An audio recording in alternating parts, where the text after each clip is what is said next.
क्रिस्त में प्रिय भाई और बहनों, आज हम खजूर इतवार पाम संडे मना रहे हैं। इस दिन हम याद करते हैं कि प्रभु यीशु विजय प्रतापी होकर अपनी पूरी महिमा गरिमा के साथ यरूशलेम नगर में प्रवेश किया था। और इस दिन से हम पुण्य सप्ताह में होली वीक में प्रवेश करते हैं, जिसमें हम प्रभु के पीड़ा सहन, मृत्यु और फिर पुनरुत्थान के महापर्व मनाते हैं।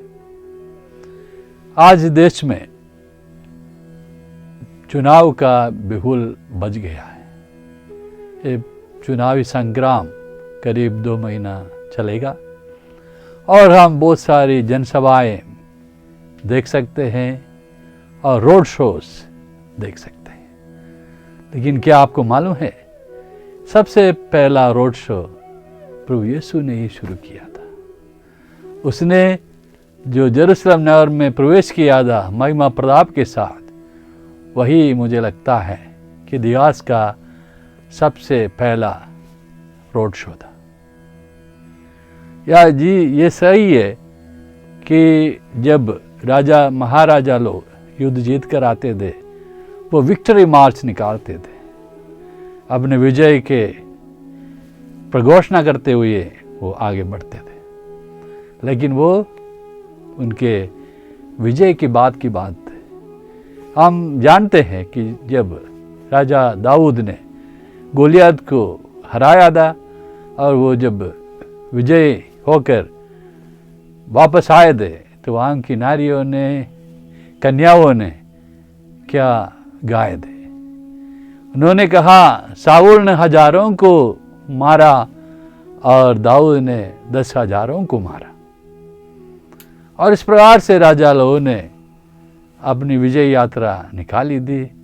लेकिन अपने विजय के पहले अगर किसी ने ये यात्रा निकाली है, ये रोड शो किए हैं, वो सबसे पहले यीशु ने किया था। और हम जानते हैं कि उस दिन कितने हजारों की भीड़ प्रभु के साथ आई थी और लोग जय जयकार करते थे। जो प्रभु के नाम पर आते हैं वे धन्य है, होसाना होसाना, ऐसे हर कोई हाथ में जैतून के पत्ते लेकर चिल्लाते थे, प्रभु का प्रणाम करते थे। मित्रों, जब प्रभु यीशु जीवित थे, उन्होंने बहुत सारे लोगों को चंगा किया था, बहुत बड़े बड़े चमत्कार किए थे, बहुत सारे लोगों को उनके अंदर जो शैतानी शक्तियाँ थी, दुष्ट आत्माएं थी, उनसे मुक्त कराई थी। तो बहुत सारे लोग इन चंगाइयों के द्वारा, चमत्कारों के द्वारा प्रभु के विश्वासी बन गए थे, प्रभु के अनुयायी बन गए थे।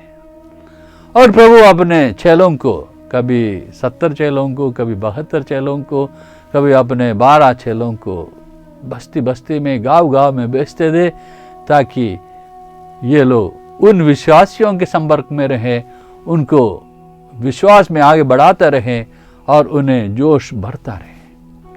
और प्रभु यीशु ये चाहते थे कि एक बार मुझे इस यरूशलेम नगर में प्रवेश करना है, दुनिया को बताना है कि मैं ही वो सर्वोच्च ईश्वर का पुत्र हूँ, जो तुम्हें बचाने के लिए आने वाला मसीह है। तो उन्होंने अपने चेलों को बताया, बस्ती बस्ती में खबर भिजाई कि फलाना दिन, फलाना समय पर मैं यरूशलेम नगर में प्रवेश करने वाला हूँ, तुम सब मेरे साथ देने के लिए यरूशलेम में आइए।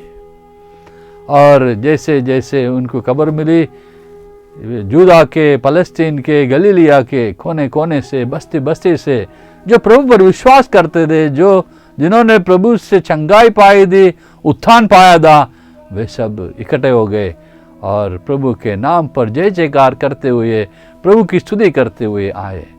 क्योंकि प्रभु चाहते थे, नबी जकरिया द्वारा अध्याय 9 पसंगिया 9 में जो बात कही गई थी, सियोन की पुत्री आनंद मनाइए, यरूशलेम की पुत्री आनंद मनाइए, क्योंकि तुम्हारे राजा महिमा प्रताप के साथ आ रहे हैं। वो विनीत है, वो गधे के ऊपर, बछड़े के ऊपर, गधे के बच्चे के ऊपर सवार होकर आ रहे हैं। प्रभु चाहते थे ये पवित्र वचन मुझ में संपन्न हो जाए। जो नबियों ने जो बात कही है वो मेरे द्वारा संबंध करके ईश्वर की योजना पूरी हो जाए, ऐसे प्रभु चाहते थे। और प्रभु जानबूझकर ये रोड शो किया था ताकि दुनिया जाने, यहूदी जाने, इस्राएल जनता जाने कि वही मसीहा है, वही ईश्वर का पुत्र है। लेकिन जब फारसी लोगों ने यह देखा, उनसे किया, प्रभु बताइए इनको कि वे चुप रहें, चिल्ला ना रहें। तो प्रभु क्या कहता है, संत लूकास के सुसमाचार अध्याय 19 पद 40 में, यदि ये चुप रहे तो ये पत्थर बोल उड़ेंगे। मतलब प्रभु सुनिश्चित होकर आए थे कि आज पिता परमेश्वर की महिमा प्रभु यीशु मसीह के द्वारा होगा ही। लेकिन जब प्रभु ये महिमा में आते हैं, किस जानवर पर सवार होकर आते हैं? लट्टू के जानवर पर, बार वजन ढोने वाले गधे के ऊपर सवार होकर आते हैं। यदि भी प्रभु विजय प्रतापी होकर आते हैं, वो विनम्र विनीत होकर आना चाहते हैं। प्रभु ने बताया है संत मत्ती के सुसमाचार अध्याय 18 पद 14 में, जो इन बालकों जैसे अपने आप को छोटा बनाते हैं वे बड़े हो जाएंगे, बड़े माने जाएंगे। जी हाँ, प्रभु ना केवल ये बताया लेकिन कर दिखाया कि वो चाहे तो घोड़े के ऊपर, रथ पर सवार होकर, जैसे हमारे राजनेता सत्ताधारी लोग बड़े बड़े शो करके आते हैं वैसे आ सकते थे। लेकिन उन्होंने किस जानवर का चयन किया? गधे का चयन किया। ये समझाने के लिए, ये बताने के लिए कि वो राजा जरूर है लेकिन वो विनम्र विनीत राजा है। और न केवल इस अवसर पर, हम आगे जाकर देखेंगे जब हम पुण्य बृहस्पतिवार मानेंगे, आखिरी भोज के समय प्रभु ने क्या किया था हम जानते हैं। अपने चेलों के पाँव धोकर फिर ये नमूना देता है कि तुम्हें भी सेवक बनना चाहिए। जो सबसे बड़ा बनना चाहते हैं उन्हें सेवक होना जरूरी है। प्रभु ने खुद कर दिखाया। अपने महिमामय प्रतापमय यात्रा में उन्होंने एक गधे को चुना ताकि ये संदेश दिया जाए कि आप जितने बड़ा क्यों ना हो, आपको विनम्र विनीत होकर ही रहना है। और आगे हम देखते हैं कि जब पवित्र शुक्रवार के दिन प्रभु को घसीट के ले जा रहा थे तो प्रभु के भक्त कोई नहीं थे। हम ताज्जुब करेंगे कि कुछ दिन पहले जब महिमा प्रताप के साथ प्रभु जा रहे थे तो हजारों की भीड़ उनके साथ थी, चिल्ला कह रहे थे, प्रभु के नाम पर आने वाले धन्य है, होसाना होसाना। लेकिन जब प्रभु को मारने ले जा रहे थे कोई उनके साथ नहीं थे। केवल उनको मारने, घसीटने, अवमानित करने वाले उनके विरोधी उनके साथ थे। इसके पीछे राज क्या है? राज ये है कि प्रभु नहीं चाहता था कि इतना बड़ा हुजूम इकट्ठा हो जाए, इतनी बड़ी भीड़ इकट्ठा हो जाए।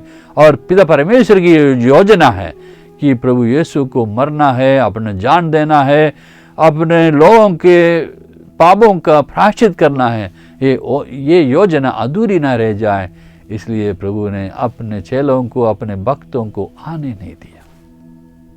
ऐसा नहीं कि प्रभु चाहे तो अपने भक्त लोग नहीं आते, जरूर आते। लेकिन प्रभु पर यीशु ये चाहते थे कि परमेश्वर की इच्छा पूरी होनी है, इसलिए उन्होंने उनको आने नहीं दिया। संत योहन के सुसमाचार अध्याय 12 पद 27 में प्रभु कहता, मेरी आत्मा व्याकुल हो, क्या मैं ये बोलूं, ए पिता इस संकट की घड़ी से मुझे बचा ले, किंतु इस संकट की घड़ी के लिए ही मैं आया हूं। प्रभु कहता है इसको झेलने के लिए ही मैं आया हूं।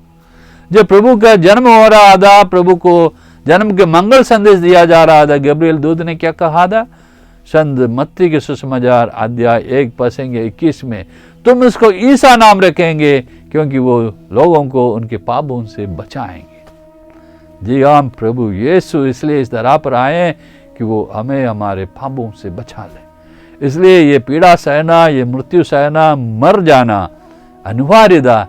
इसलिए प्रभु ने लोगों को इकट्ठे होकर उन लोगों का विरोध करने नहीं दिया जो उनको मार डालने चाहते थे। प्रभु अपनी जान देना चाहते थे ताकि हम सब बच जाए। मित्रों, हम पुण्य सप्ताह में प्रवेश कर रहे हैं आज से, और इस बात का मनन चिंतन कर रहे हैं कि उस प्रभु ने जो बेकसूर है, बेदाग है, वो हमारे लिए जान दी है। संत पौलुस रोमियों के नाम पत्र में लिखते हैं अध्याय 5 पद संख्य 8 में, हम पापी ही थे जब प्रभु ने हमारे लिए जान दी है, हमारे लिए मर गए ताकि हमें जीवन प्राप्त हो जाए। संत योहन के सुसमाचार अध्याय 3 पद संख्य 16 में प्रभु कहते हैं, ईश्वर ने संसार को इतना प्यार किया कि वो अपने एकलौते पुत्र को भेज दिया ताकि जो भी उसमें विश्वास करे उसका सर्वनाश ना हो बल्कि उन्हें आनंद जीवन प्राप्त हो जाए। जी हाँ, प्रभु इसलिए आए, इसलिए पीड़ा सहा, इसलिए मरना स्वीकार किया कि हमें आनंद जीवन प्राप्त हो जाए, हमारे पापों से हमें छुटकारा और मुक्ति मिले। जी हाँ मित्रों, जब हम प्रभु पर विश्वास करते हैं, जब हम प्रभु के वचनों पर, प्रभु की आज्ञाओं पर चलने के लिए तैयार होते हैं, हम अपने किए हुए पर पश्चाताप करते हैं, तो हम प्रभु के वरदान और कृपा से, प्रभु की मुक्ति से भर जाते हैं। तो इस सप्ताह में, इस दिन में हमें इस पर मनन चिंतन करना है और अपने जीवन को और धन्य बनाने के लिए अपनी गलतियों को, अपने अपराधों को, अपने पापों को हमसे दूर रखकर प्रभु के प्रति एक पवित्र निर्मल जीवन जीने की कृपा और आशीष के लिए हम प्रार्थना करेंगे। पिता, पुत्र और पवित्र आत्मा के नाम पर।